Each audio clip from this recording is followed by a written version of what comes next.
Kebahagiaan itu manakala ada orang tuanya lengkap pada hari ini hadir.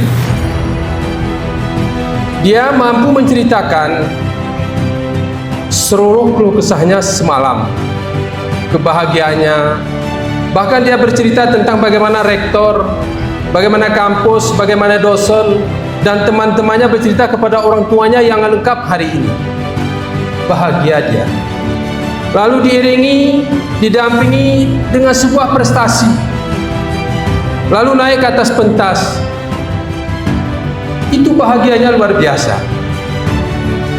Biaya yang dikeluarkan selama ini tidak terasa karena diberikan penghargaan sebuah prestasi. Tepuk tangan, hebat.